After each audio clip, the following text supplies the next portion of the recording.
Oh, welcome. Welcome. My name is Gary Carson, and it is my privilege as a member of the Alumni Board to introduce the speaker for today's presentation. Dr. Pitney is the Roy P. Crocker Professor of American Politics here at CMC.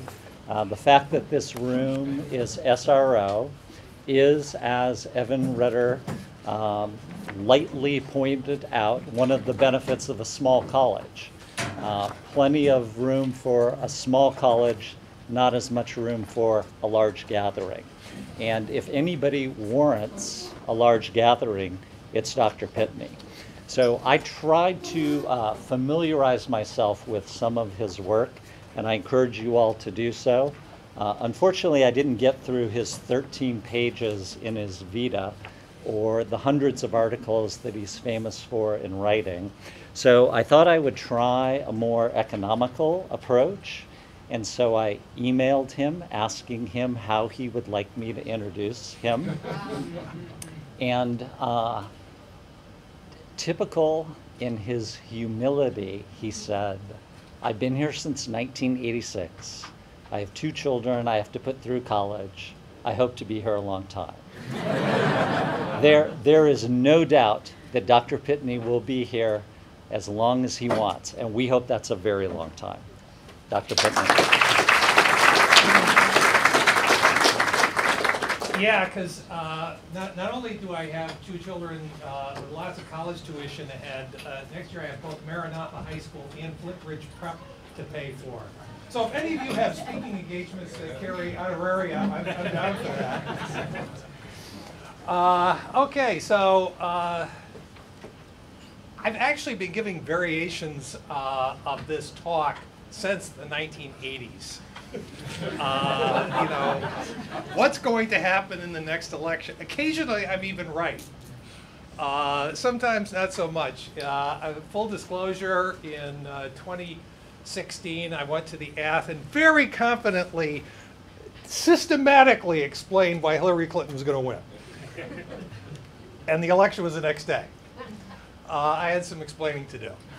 And if anybody's interested, I can go in some detail. The savor there is I predicted she won the popular vote, which actually is true, but that's not actually what counts. What does count in a midterm election, of course, is seats. And let me expand this a little so everybody can see. One of the clearest patterns in American politics is that the party of the president tends to lose seats in the House, and usually, though not as consistently, in the Senate. If you look here, 1934, Democrats did pick up some House seats, but that was an unusual situation. That was in the middle of the Great Depression. And the Republicans still hadn't gotten over Herbert Hoover. After 1934, you have to go all the way to Bill Clinton, 1998, to find a situation in which the party holding the presidency actually picked up seats. Okay, interactive. What happened in 1998? Why did the Democrats pick up seats? Why didn't the Reaps? That's not a rhetorical question. So impeachment. Yeah, impeachment wasn't popular. A lot of Republicans were pushing for Clinton's impeachment, and a couple of things made that less successful. Number one, the charges to many people didn't rise to the level of impeachment. But also, and more important for public opinion, peace and prosperity. 1990s. Remember the 1990s? It was pretty good. The economy was growing. We had the internet, and you know, lots of things to watch on cable TV. It was a good decade. And the Cold War was over. The next conflict was actually brewing beneath the scenes, but from the standpoint of the general public, we reached the end of history and we live happily ever after in international relations. Didn't actually work out that way, but that's what people were thinking in the 1990s. So then we skip ahead, another one where the in-party won seats was 2002. What happened there? Yeah, 9/11. This was very much a khaki election. It was also the run-up to Iraq, which, hard to believe in hindsight, the idea of invading Iraq was not unpopular until after we did it and the aftermath became clear. But until then, Bush's stand on foreign policy and national security was very popular. But these are outliers. These are elections that break from the pattern. Generally, the party holding the White House loses seats in the House of Representatives, and that's probably going to be the case here. Now, the Senate's a little harder to call because you've got only 1/3 of seats up every year, and a lot of it's going to depend on the makeup of the class of senators that's up. If you have a lot of senators of one party, well, that exposes that party to losses, and it limits the gains that party can make. So that's a dynamic that's very much at play in 2018. Another one is job approval. Rule of thumb is lower the president's job approval rating, the tougher it is for the president in the midterm election. This is a problem for the Reaps this year. A little hard to see, but the top line is red. That's disapproval. Bottom line is black. Approval. You notice a pattern here. Trump's disapproval has been way, way, way ahead of his approval since the earliest days of his presidency. Put this together with the average pattern. Looks like the Reaps are on track for some losses. We'll talk about the dimensions of it shortly.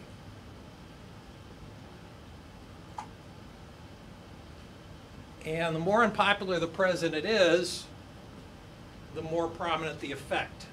This is a scatter plot that you can see. Presidents who are really unpopular in their first midterm tend to lose more seats. Ronald Reagan wasn't particularly popular in 1982. We forget that. We were in the middle of a really head-banging recession. In fact, in October 1982, unemployment was higher than it was at any point during the Great Recession. That was a really, really, really nasty recession in 1982, and the Reaps lost a bunch of seats. In fact, one of the miracles is they didn't lose more seats. Whereas some presidents who were relatively popular didn't lose so much. So it's looking like the potential for Republican losses are at the higher end of the spectrum rather than the lower end of the spectrum.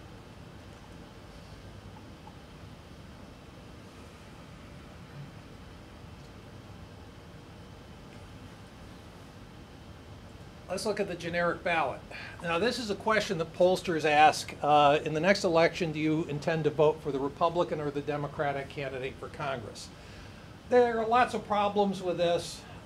This vote doesn't necessarily translate directly into the actual outcome, but it's an indicator. It's a sign.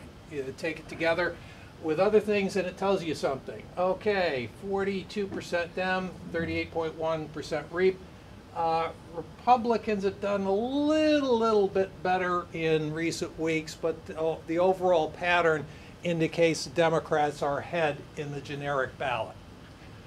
This is all leading in a direction that Democrats are in line for victories. Now let's get specific.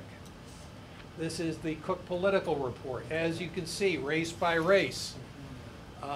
There are some potential for Republicans to pick up seats, but much greater potential for Democrats to win. And curiously, a lot of those seats are right here in California.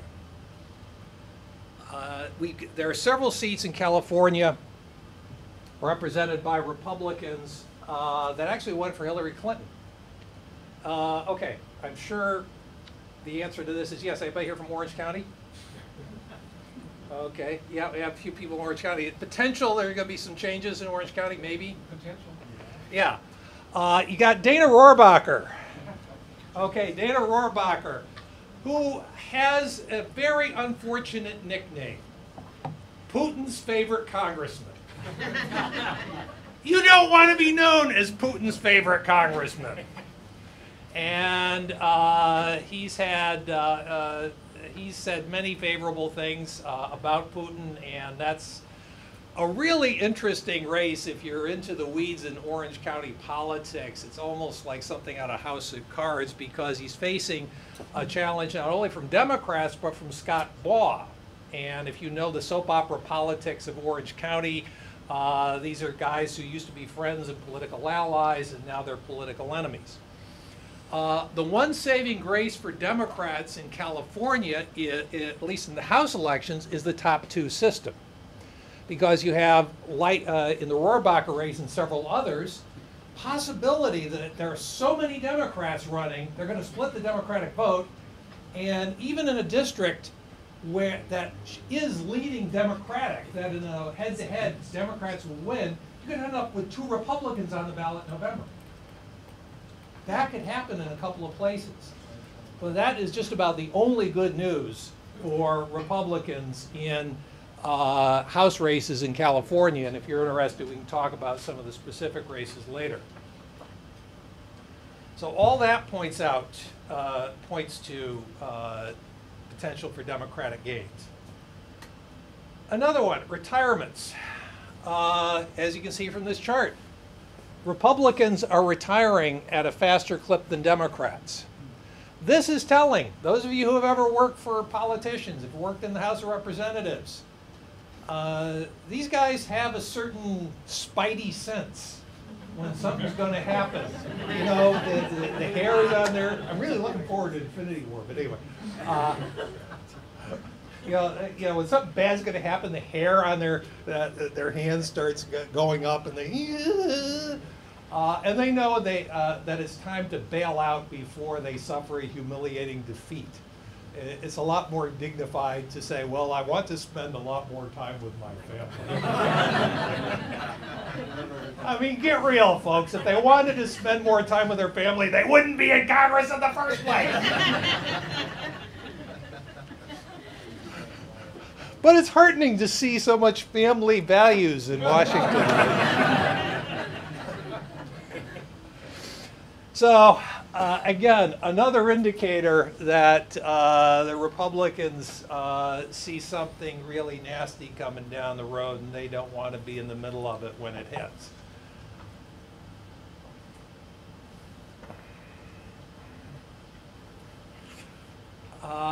Conversely, a lot of Democrats are running, and they got money. Very, very high number of Democratic candidates all over the country, and the money's rolling in. This is yet another sign. You take this with a generic ballot and the Republican retirements. The Republicans are bailing out. Democrats are coming in. This is a sign that they figure that they've got a real shot. And there's a CMC connection. Anybody know? You would remember her as Kate Hamilton. Yes, you know. 93, she's running for Congress. Yes, she's running for Congress in suburban Georgia. I think it's kind of it's fair to say it's an uphill battle. She's running as a pretty progressive Democrat in a district that isn't. But who knows? No, wait a minute. You know, in a year like this, we could be looking at Representative Allen. So who knows? Follow the government department on Facebook. I will have regular updates on our congressional race with contribution information, all the rest. Some of you may be encountering a little later today a potential presidential candidate. We'll talk about that later. In the very short run, anybody here from Arizona? Okay, there a race, big time race coming up in Arizona? Any thoughts on that? It looks awfully uphill to me because, I mean, the best the Democrat has done in years is get a third of the vote. And but Tim Rainey is a really attractive, candidate. Now, there are a couple of polls. How you doing over there? Still digging? Yeah, I hate those guys. Anyway, this is remarkable. This is there was a Democratic poll that indicated it was a dead heat, and people were saying, yeah, right, that's an internal poll. You got to take internal polls with several shakers of salt. Now, this is an independent poll. Emerson College showing it's a dead heat. And mind you, this was a district that Trump won 57, 58% of the vote. And the previous incumbent, Trent Franks, who had to leave Congress under R-rated conditions, that's happening a lot, he would typically win literally with 70% of the vote. And now it's a race that could be close. I still, given the makeup of the district, I would not bet the next mortgage payment on the Democrat. But if this poll is anywhere close to reality, that the Democrat could hold Debbie Lesko to the low 50s. If the Reaps get only 51, 52, 53% of the vote in this district, that's a really big sign. And that has been a consistent pattern in the past year or so in special elections. Anybody living in Virginia? Okay, what happened in Virginia? Oh, we took back like 19 seats in the House of Delegates. Yeah, you had, it was supposed to be a really close election for governor. Northam won by a fairly substantial margin, and the Republican Ed Gillespie is not a wacko. He's a regular. I know him slightly. He's a regular Bush-style Republican. Of course, he rebranded himself as a Trumpy guy, and he did extremely well in a Senate race a couple of years ago. But that was a sign that the wind is at the Democrats' backs. Of course, New Jersey went heavily Democratic. Chris Christie's brand is not the best in the world. He tainted the party. So, but if you look at races for state legislature, races for Congress, over and over again, either Democrats are winning or outperforming previous percentages by double digits. That's yet another sign.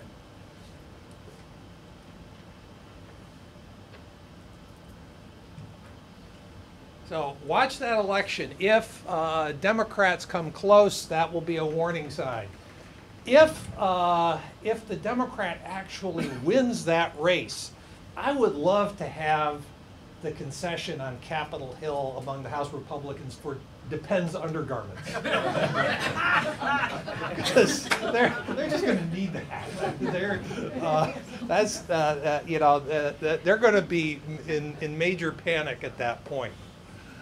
That's a sign not only that the Democrats are on track to win a majority in the House, but a very substantial majority. Now, here are a couple of reasons why you can't take that as a certainty. Number one, stuff changes. It is only April. The election is in November. Lots of things can happen between now and then. Change the political dynamic. There could be breakthroughs in world peace. There could be a military victory of some kind. Who knows? Who knows? A meteor could fall, and the government response is really impressive, and everybody rallies around the flag. Anything's possible. I don't like Puerto Rico.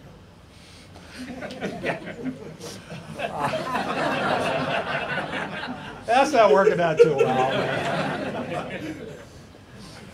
And you got and the second one, and this is more a political sciencey kind of thing, the distribution of the vote. Even if Democrats win the overall popular vote for the House by a substantial margin, the distribution of the vote is bad. Now, part of this is gerrymandering. This is CMC. I know there are a lot of Rose Institute alumni here. So, and you know that it's pronounced with a hard G. That's what you learn at the Rose. But also, In some states, the districts are gerrymandered, and right now that advantage goes to the REAPs in a bunch of places. So that limits the Democratic gains. But even apart from the gerrymandering, that's only part of it. The big reason is the distribution of the vote. In our system, you win the seat if you get one more vote than the other guy. Unfortunately for the Democrats, all their vote is tightly concentrated, particularly in big cities. You could shoot a cannon in downtown Los Angeles and not hit a Republican. Literally, Democrats in big cities, Los Angeles, New York, Chicago, in most of those places, in most of the areas, Democrats win with 70, 80, 90% of the vote. Now, I don't exaggerate. The Republican vote is more evenly distributed, which means even in a 50-50 election, Republicans retain control of the House. So Democrats are at a disadvantage because of that distribution of the vote. So it's really going to have to be a pretty big wave for the Democrats to win, but all of the signs that we've seen so far indicate that that wave could indeed hit. Let's look at the Senate races. Now, it's harder to predict Senate races because, again, you only have 1/3 of the seats. You're not voting in every state, and the size of the constituencies will vary greatly. Okay, I'm going to stick my neck out, however. I can make one prediction pretty confidently. Okay, very, very confident. Democrats retain the seat in California. Okay, I know, it's really risky there. Yeah, the Republican Party in this state is in such bad shape. They're not even going to have a candidate on the ballot in November. It's going to be Dianne Feinstein and Kevin De Leon. Very, very likely Feinstein will lead by a big margin in June. And then it'll be Feinstein and De Leon in November. Probably I would still bet on Feinstein, but who knows? One of the things that could happen is that she's counting on Republicans and independents to support her in the general election on the grounds that, well, she is more centrist than De Leon. Only trouble for that is Republicans might not show up at all in November for reasons we'll talk about in a few minutes. So it's damn near certain Democrats are going to hold on to that seat. There's some other seats that are very much in play. Now, as you can see, because it's, do the arithmetic, in 2018, the class that's up was elected in 2012, and before that in 2006. These were pretty good Democratic years, both of them. And hence, it's a heavily Democratic class, which means the potential for Democratic gains is minimal, and there's some potential for losses. But even so, they're getting some, Democrats have some luck. Manchin, by far the most conservative Democrat in the Senate. You know, if there's ever a split in the Senate, and there's only one Dem who votes with the Reaps, you know it's Manchin. He is starting to look. Has anybody followed that? Andy? Why is Manchin a pretty good bet? Drawing a good opponent. Yes, a felon.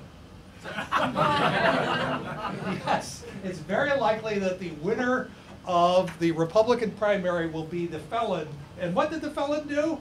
Fail mine safety regulations. Yes, the coal baron who had the deadly mine. Yeah, that's going to be real popular in a West Virginia general election. Heidi Heitkamp, that's another one. Anybody from Missouri? Okay, what's happening? Are Republicans doing real well in Missouri right now? We have a governor going down in flames. Yes, Greitens, who's the governor. This is yet another R-rated story, doing some very strange things. And he refuses to resign, and the Republicans are crashing in that state. And Josh Hawley, the Republican candidate, is could very well be collateral damage. Well, they're hanging Greitens around Holly's neck. Yeah. And Heidi Heitkamp in North Dakota, that could go either way. Florida could be close, Indiana's close, but there are also some possibilities for Republican pickups. I'm sorry, Democratic pickups.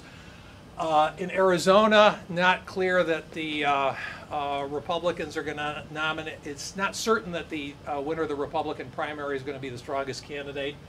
So Kristen Sinema, who's a very attractive, very centrist candidate, can end up winning that for the Democrats. Dean Heller is potentially not a very strong candidate in Nevada. Corker is retiring in Tennessee, and the Republican who's running to succeed him doesn't have his endorsement. In fact, he has spoken highly about the Democratic former governor who's running for that seat.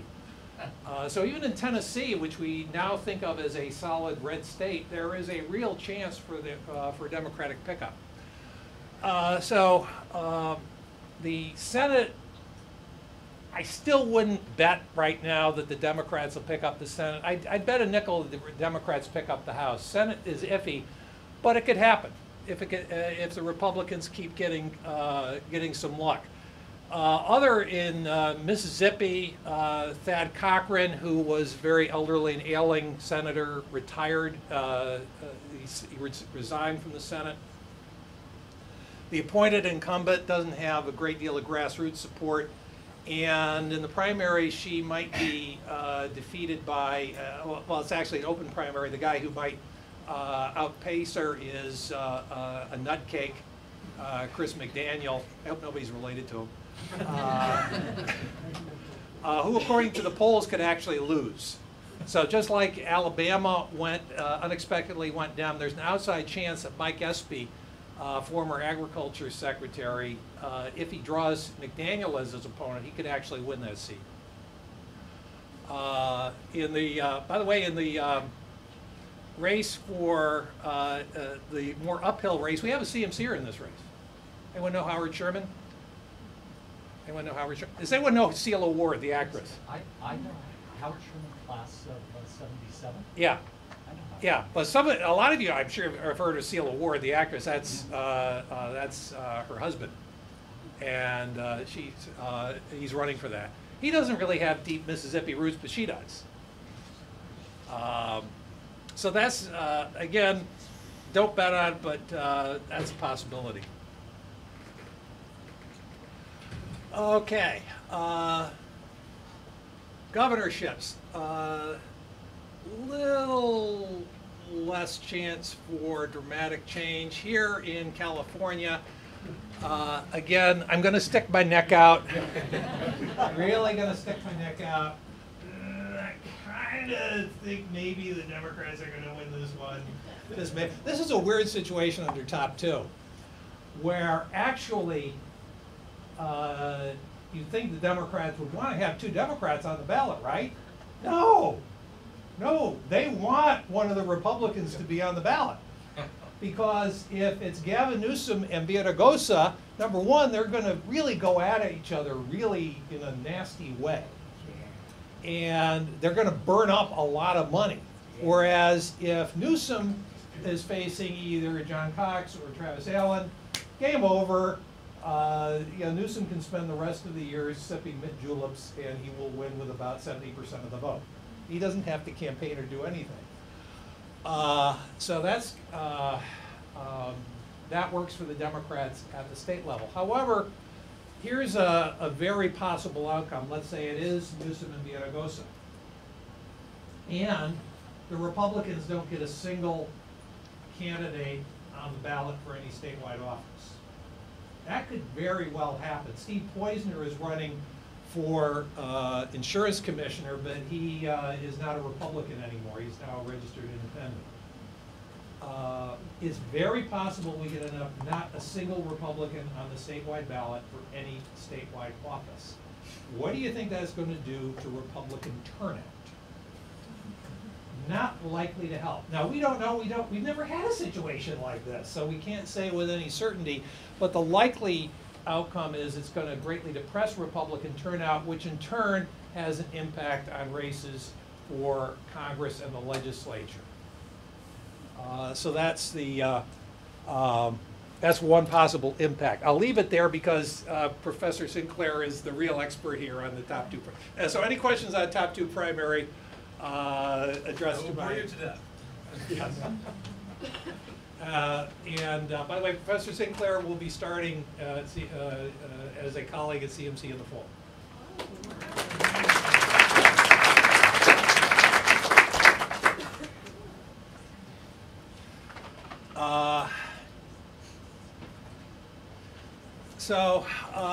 Again, there's a possibility that some of these seats will change hands. There's a Republican governor of Illinois. He's not super popular. Anybody from Illinois? Is it fair to say he's not in good shape? And J.B. Pritzker is going to be running against him with his billions. Yeah. Apparently there's now a third-party candidate, a conservative third-party candidate, and that just sort of eliminate any doubt that the Democrats are going to win that one. And so some of these might change hands, but it's still very likely at the end, if you see all these solid ones, that the Republicans will still have majority of governorships. Now that's the situation in the midterm. So bottom line is, if I had to bet the rent, I would say Democrats are currently in a pretty good position to win a majority in the House. Maybe, if they catch all the breaks, maybe win a very narrow majority in the Senate. We could also end up easily with a 50-50 Senate. In that case, Pence would break the tie. The precedent would be exactly what happened in 2001 when it was another 50-50 and they had a way of working it out, but the Republicans would nominally maintain control and McConnell would still be majority leader. I would be remiss, given the composition of the class of 1988, given who is in the class of 1988.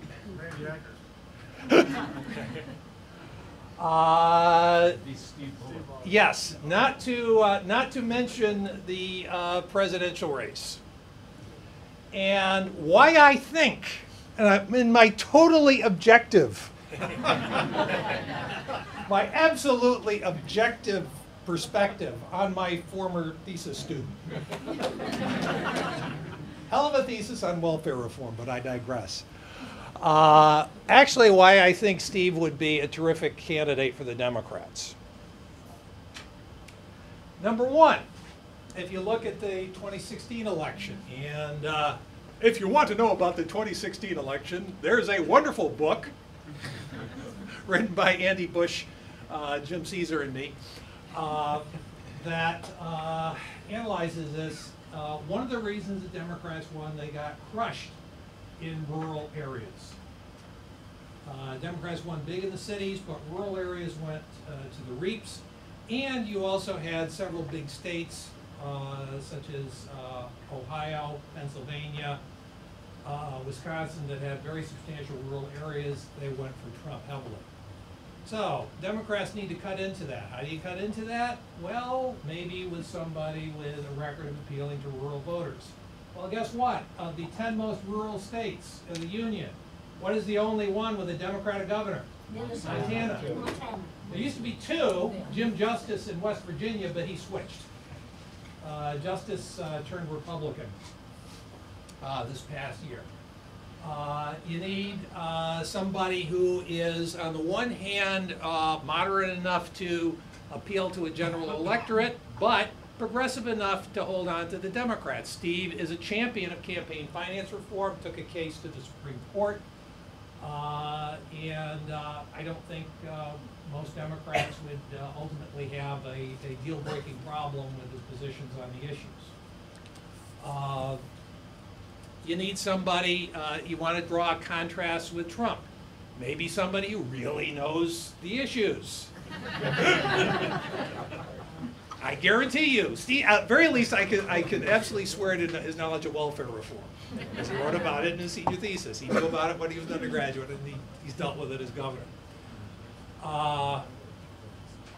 So I think he actually has, you know, if I were picking a candidate for the Democrats, he'd be high on the list. President, who knows, that can go 100 different ways, but even if he doesn't come out on top in a presidential race, I think he'd be very high on the short list for VP. So if you see him tonight, say hi. So with that, I will start taking questions. Let's get some conversation going. Steve who? Who are you talking about? Steve Bullock. Steve Bullock, governor of Montana. He's been elected statewide 3 times, once for attorney general, elected twice for governor. And the guest speaker tonight. Yes, class of 1988.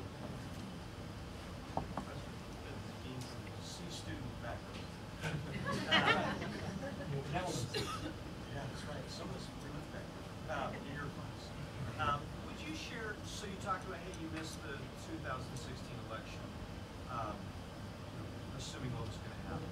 So when you look back in retrospect, though, is there anything that you apply to what you're seeing for 2018? What I just saw you give was kind of how I would understand it in my small, simple block mind, understand the election. But what have you changed anything? You go, wow, something I didn't see. And I have not read your book. Well, that was a great plug. I'll check it out.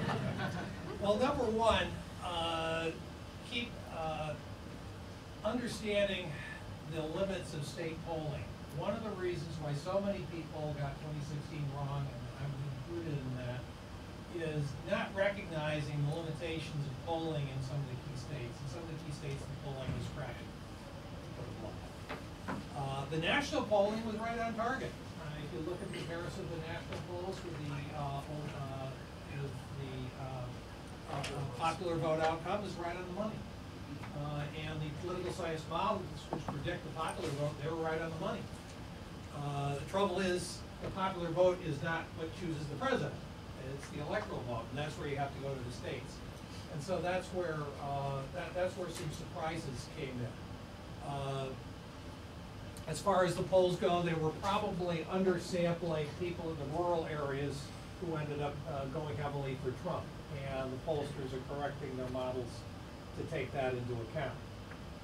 You also heard, though, that the polling is inaccurate for them, too? Is that Yeah, there's some speculation, but sometimes referred to as the shy Trump voter phenomenon. There's actually not a lot of evidence for that. So it's probably not the non-response problem so much as the undersampling problem. But ultimately, yeah, a lot of things happened in the final days in some key states. It was very close, and that's what happens when you have under the electoral college system a situation in which the popular vote is close. You could have a split. For many years, political scientists didn't really pay attention to that since we had dodged that bullet, the split between the popular and the electoral vote. We had a period between Grover Cleveland and Benjamin Harrison in 1888. There was a split. And then you went all the way until 2000. All of the elections you had the popular and the electoral vote going in the same direction. And we kind of forgot in our system that when you have a relatively close election, how easy it is for there to be a split. And I think people are going to be much more conscious of that in the years going forward. Is that?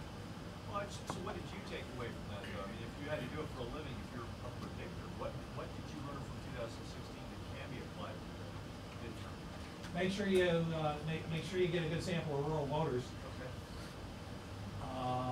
And keep polling right until the day before the election, because some of these numbers were old and stale and not really applicable. One of the ballot measures that might be in the November election is the idea of splitting California into 3 states. Yeah. And I read an editorial that would basically end the Republican dominance in the Senate. I'm curious about your take on that. Yeah, this is Tim Draper. Originally it was 6 Californias. That didn't fly. So he decided to go for 3 Californias. This really doesn't make any sense whatsoever in any way, shape, or form. That is, for example, if you live here, you couldn't send your kids to Berkeley and get in-state tuition anymore. Just from a practical standpoint, it's unworkable. But you know, from the social media, I know a lot of Republicans are looking at us. Oh yeah, we'll actually win some. No, I did the numbers. I actually took out a spreadsheet. Clinton would have carried all 3 states. So instead of helping the Republicans, it would have increased the Democratic electoral vote by a net increase of 4. So I can't think of any plausible, sensible argument for this proposal other than that Tim Draper likes spending his money. I mean, he can send it here. I'm sure our development office would be delighted to be in touch with him, but I think that would be a much more productive use of his money than what he's doing with it right now. Why did Ryan do what Ryan did, and what's the significance of that for the election?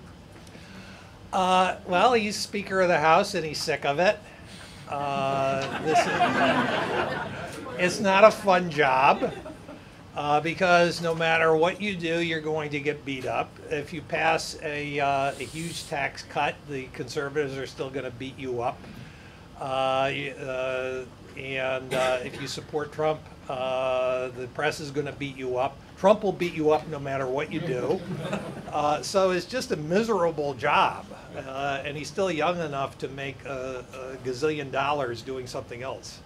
And how does his resignation affect the election outcome? There's an outside chance that the Republicans could lose that seat because one of the candidates for that seat is a Nazi. I'm not making that up. A guy named Paul Nehlen, he's a Nazi, and he could end up winning the primary.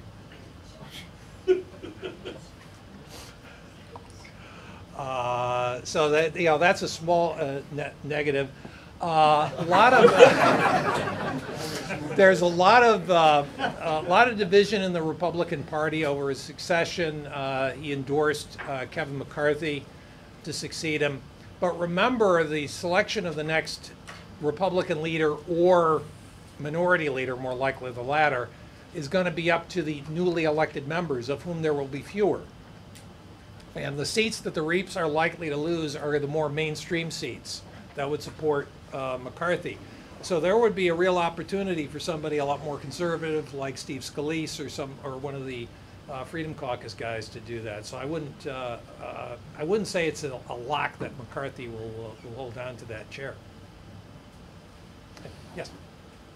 I've been gone for 50 years. I'm just trying to check in with their CNC and how they teach governance and politics. And I listened to your presentation about the election results and the polling, and what's missing is the dialogue of the last year and a half from the intelligence community about the interference of a foreign power and how that might have influenced the election. Is that the standard operating procedure here, just to avoid that subject?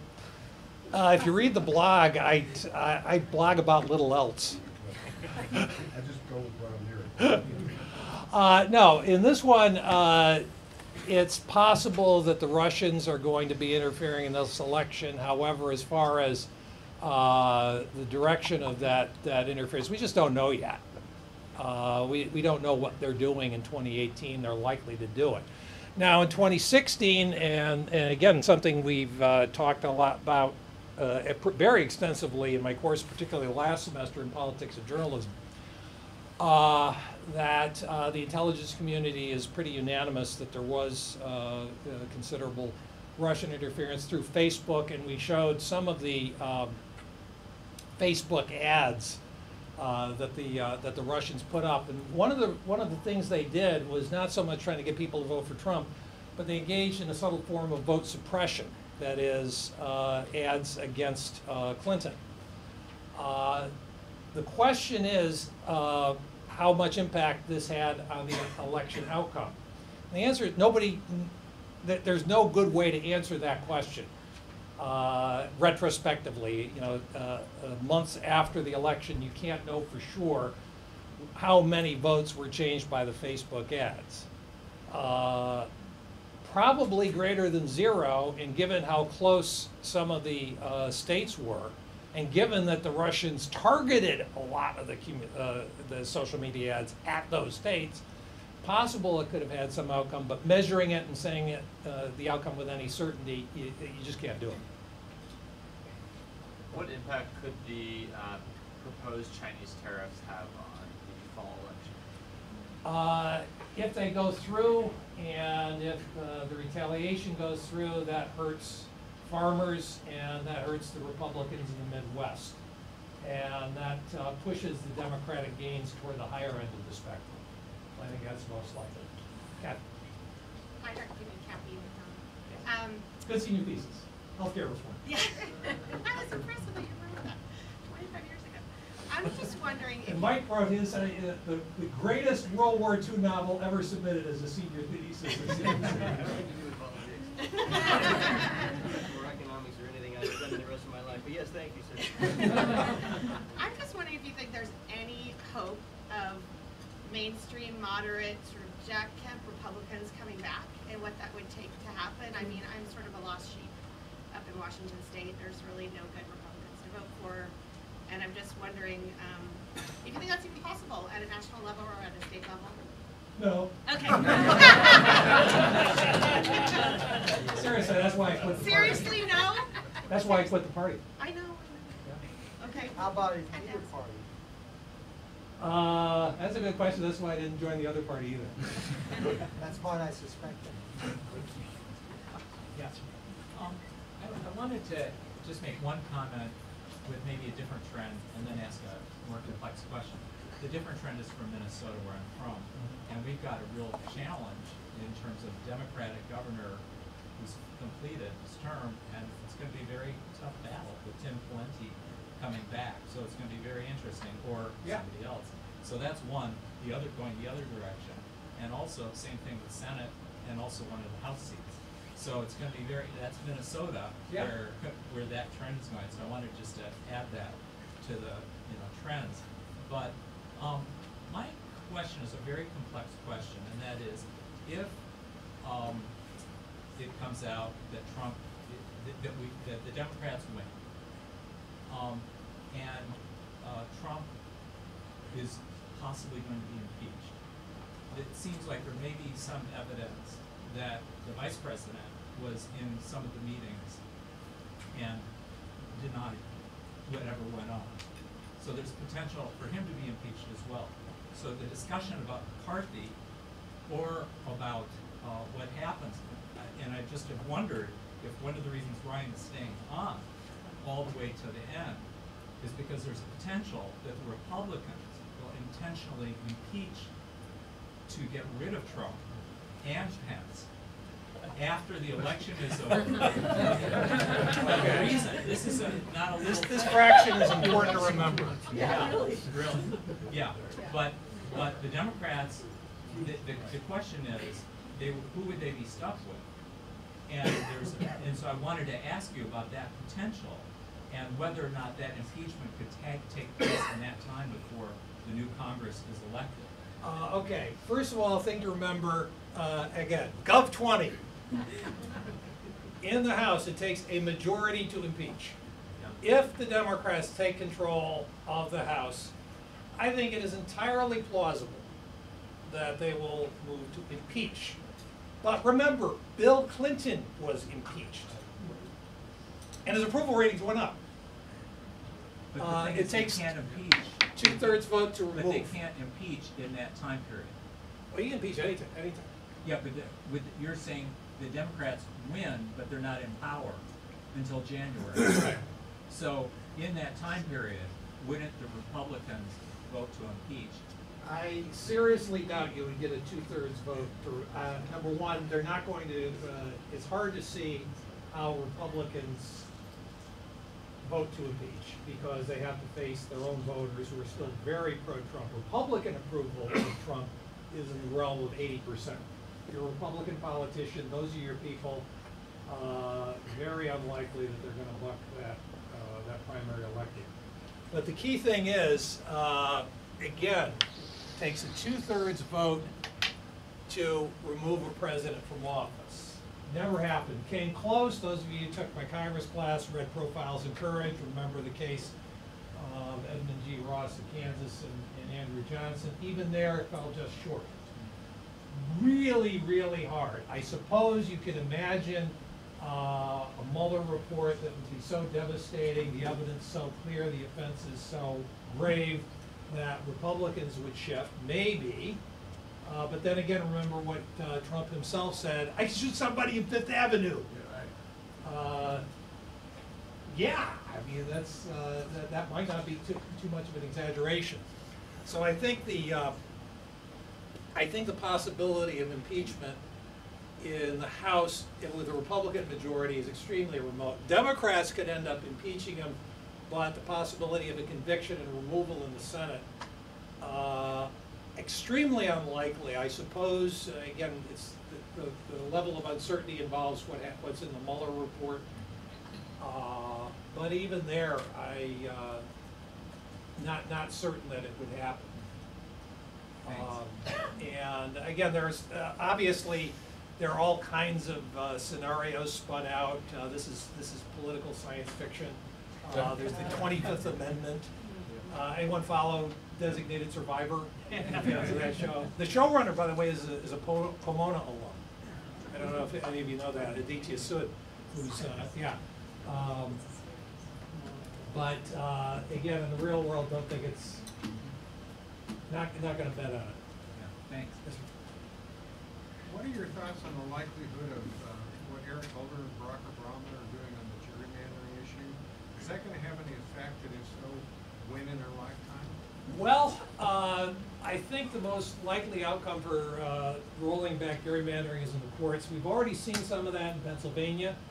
We have other states in which that's going forward, and I think that's a real possibility that we're going to see less of that in the future, primarily as a result of legal challenges. Now, what the Supreme Court will do on that, there are a whole bunch of lawyers in here. Carrie, what do you think? This is your... No idea. Okay. A year ago at this session, you said that the Democrats had to get their act together to come up with a better message, a clear message to restore and reclaim their base. How are they doing? And relatedly, how much of this that you're talking about is an anti-Trump versus a pro-Democrat? A lot of it's anti-Trump, but one of the things they have done right and they've done brilliantly is recruitment.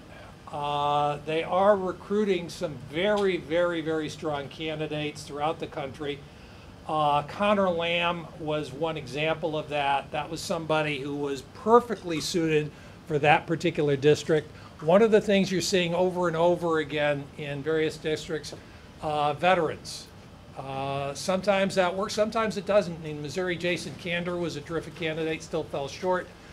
But in a lot of the seats, Democrats are finding combat veterans, men and women, who are well suited to the district. So in that respect, again, we get they're getting their act together and talking about economic issues, talking about the future, talking about education. Nationally, they still have a way to go, but when it comes to candidate recruitment and candidate messages, they're doing okay. What do you think about the lawsuit that the Democratic Party brought against Trump and Russia this morning? I don't think that the Russians are going to be honoring any subpoenas. Just a guess. Lawyers correct me on this. But more likely, if they're able to get to a point where they start taking depositions, that's a win. And that's what it's really about. I don't think the lawyers have any expectation they will end up prevailing, but if they score some political points and get some documents on the record, that's what they're looking for. Yes. What do you think of the current fact-free, policy-free discussion, political discourse that's going on in the country, in the sense that it doesn't seem to matter what the Democrats say or even try to do. It just seems that it all turns on tweets and stuff that the president's putting out. Let me tweet about that. So. It's just very frustrating to me. I just don't. I mean, conduct that would have disqualified any candidate at any time in the past. It just doesn't even make the front pages. Well, yeah, and that's an underlying issue in American politics, and that's tribalism.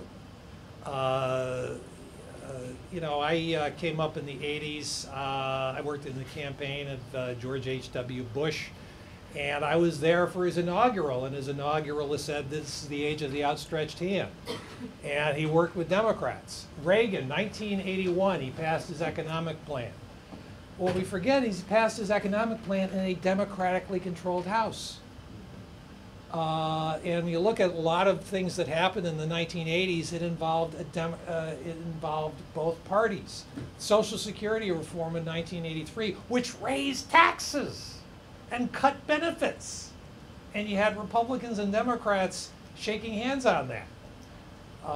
That doesn't happen anymore. And as we talk about in the politics of journalism class, this comes out in the form of information silos. That particular class, that's the one of mine that's changed the most over the years. Some of you may have taken politics of journalism in previous iterations.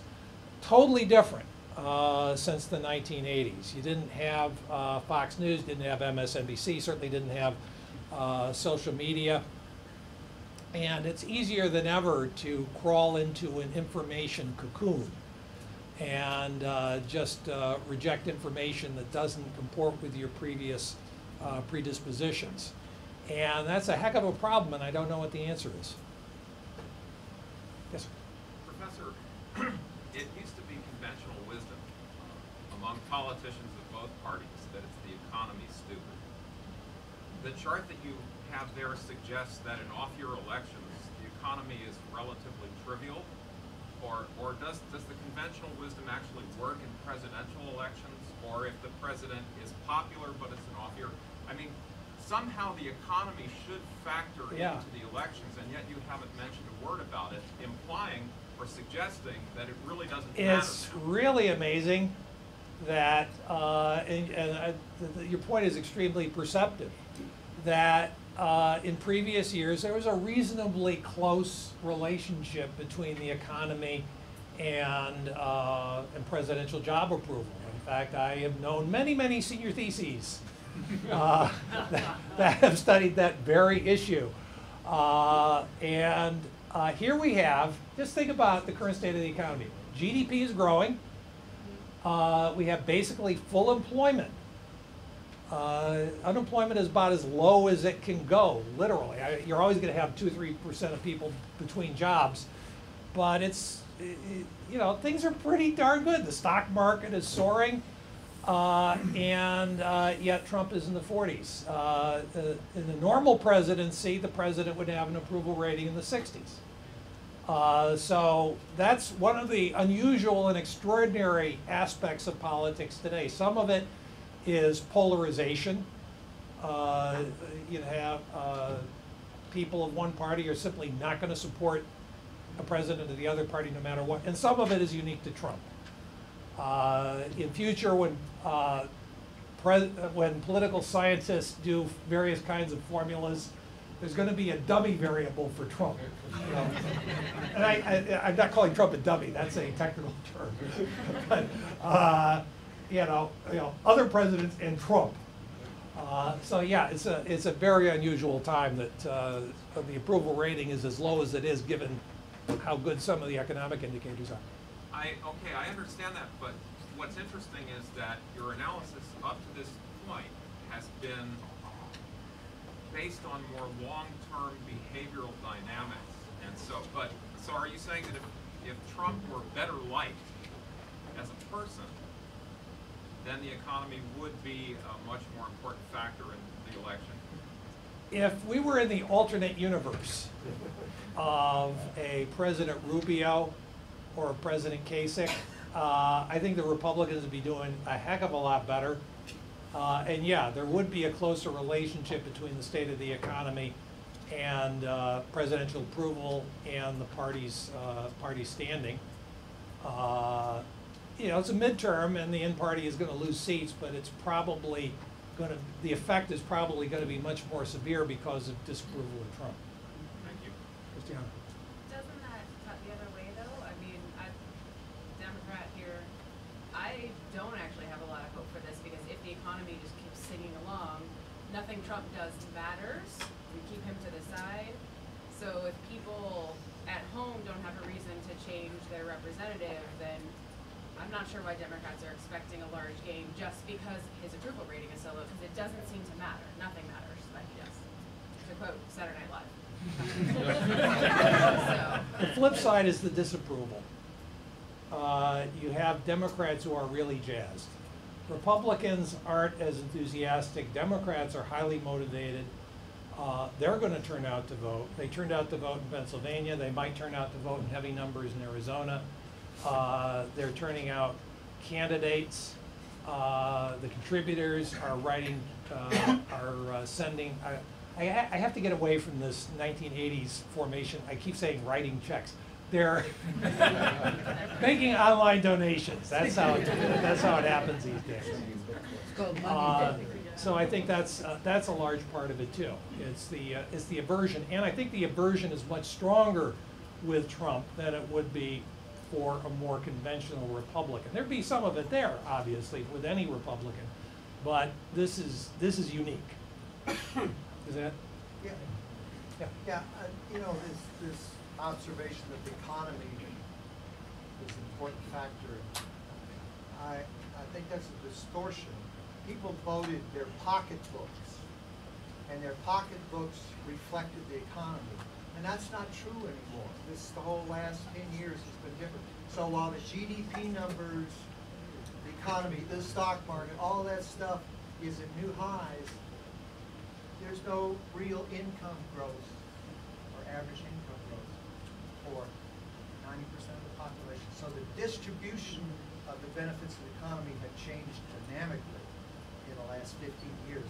And I think that has much more bearing on what's going to happen than whether the GDP numbers are good. Well, in chapter 1 of the book, no, seriously, in chapter 1 of the book, this is something very specifically we discussed. And I think you're putting your finger on something here. So you do have large areas of the country that have flatlined economically. Yeah. And in fact, in my parties class, we were just talking about this yesterday. And large areas of the industrial Midwest have a lot of rusted out factories, rural areas not doing too well. That was one reason why Trump did well there. Right. But now he's in. Right. And the question is, will they continue to support him if they don't see any results coming out of his administration? Particularly in getting back to Mark's point earlier, you add to that the potential effects of Chinese retaliatory tariffs that could also hurt this particular constituency even more. And so a constituency that turned against the in-party in 2016 could also turn against the in-party, or at least not turn out in heavy numbers in 2018. So thank you for the question. That's a very good point. You've been talking about Trump and the other, everything else normal. But around the world, we're seeing similar polarizations, tribalisms, and candidates who would have never stood any kind of chance, would have been abhorred by the general population being elected.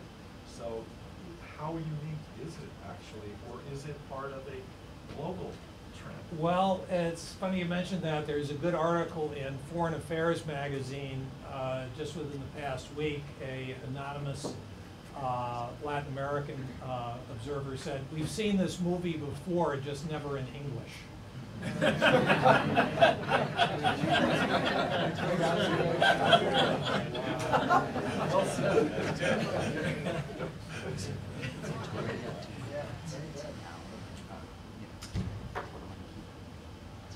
Well, you know, if you have other things to do, you can go. If you want to talk for a couple more minutes, I'm game.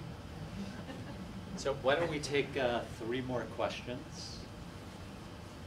What is the class of 2018, 2020 in your classes, what are their attitudes and reflections on what you're talking about?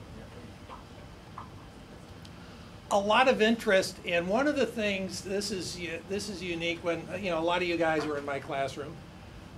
See a lot of familiar faces here, senior theses. What's unique here is that I have to keep telling people this is not the norm. For a lot of people, this is the first time in their life they're systematically studying politics. And I said, no, it usually doesn't work this way. And that's, we're seeing a lot of departures from norms. Norms are like internal organs. You only notice them when they stop working. A lot of norms have stopped working in terms of presidential behavior, in terms of partisanship. And we're learning a lot about how much we depended on things that weren't written down. So that's the kind of thing I have to emphasize. There's obviously a lot of great interest in politics there. Is there any activity toward a third party to take some of the people like your disillusioned with the Republicans? There's a lot of talk about third parties, but again, those of you who've taken my classes have heard this, heard me talk about this.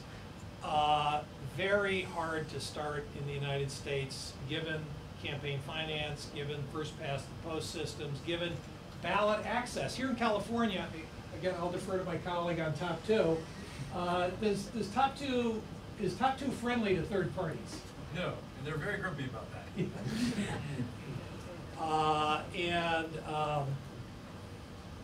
So the one way to break through the barriers to third parties is if you have a gazillionaire who's willing to spend the money to buy ballot access and do all the other things. Perot did that in 1992, got 19% of the vote. The trouble is the system kicked in on Perot. Perot got 19% of the popular vote. How many electoral votes did Ross Perot get? 0. Hussein. And so when he ran again in 96, there was a certain discouragement and he got in the single digits. So maybe, if somebody like Bloomberg wants to do it, maybe, but I wouldn't count on it. I'm sorry, yeah. Mine's given the anti-blue state bias in the tax code changes. Has there been any study done of the changing demographics? I've seen at least one article that studied the emigres from California, Illinois, Yeah. New York, and Massachusetts. They're going to Arizona, Texas, North Carolina, and Florida. So you see blue state residents going to red state, turning purple potentially, and purple states turning blue. And is that going to come back and bite the Republicans for having? Well, I think in the short term, first in the short term, there are a couple of states, New York, New Jersey, California, where the tax code changes are a huge liability for Republicans, even for Republicans, the few Republicans who voted against the tax bill.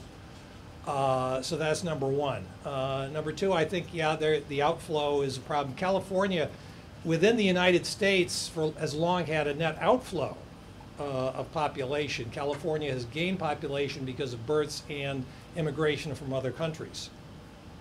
So I think you're putting your finger on something there. Long-term demographics in California and throughout the country, again, look fairly favorable to Democrats because obviously you have a very large growth in the Latino population, a large growth in the Asian American population. Although, if you're a Democrat, you can't count on this absolutely positively guaranteeing victory for Democrats in the future because over time the political behavior of demographic groups may change. And also the identities of demographic groups change because of intermarriage. The example I like to give about Latino identity is my great niece, who is Latina, who is totally fluent in Spanish, who also has fair hair, freckles, and an Irish surname. So that points out the complexity of ethnic identity and changes in America. In the long run, it's great for America, but it makes it a little hard to predict the political behavior of ethnic groups as you go on to the future. in the Alabama special election for Senate, Doug Jones did not accept any out-of-state campaign help because he tried to show that he wasn't getting outside. Well, actually, there's a loophole. Okay. Well, okay now. Because I sent him money. This year, the Democratic candidates going to accept campaigners from, say, Barack Obama or other Democrats, Joe Biden perhaps. What about the Republicans? Are they going to accept Donald Trump's? Depends on the area. In Alabama, Donald Trump would be welcome. Now, the thing about campaign contributions with Doug Jones, for the first time in my whole life, I gave money to a Democratic candidate for the U.S. Senate.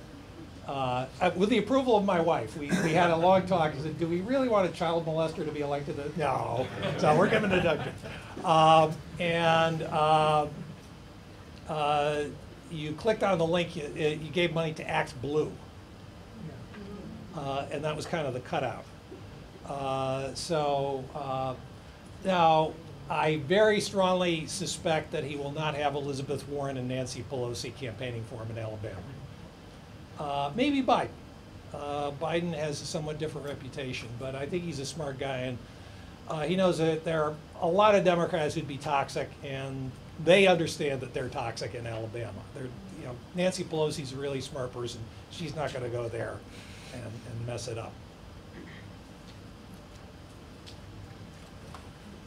Okay, last question. So who do you think is going to be the presidential candidate in 2020? I honestly, truly believe in, seriously, even if he hadn't been my senior thesis student. This is loyalty. I really think Steve has a shot. I really think Steve Bullock has a shot. He's, well, he's got lots of connections via CMC Alumni Association. But I think Democrats are hungry for somebody who has a shot at winning. Another advantage he has is that he is not a Washington politician. There's a reason in the 20th and 21st century governors tended to do well. And it would be hard to pigeonhole him as your typical Washington crazy liberal Democrat because he's in Montana. So if you see him tonight, you may be looking at the future president. Okay, with that optimistic note.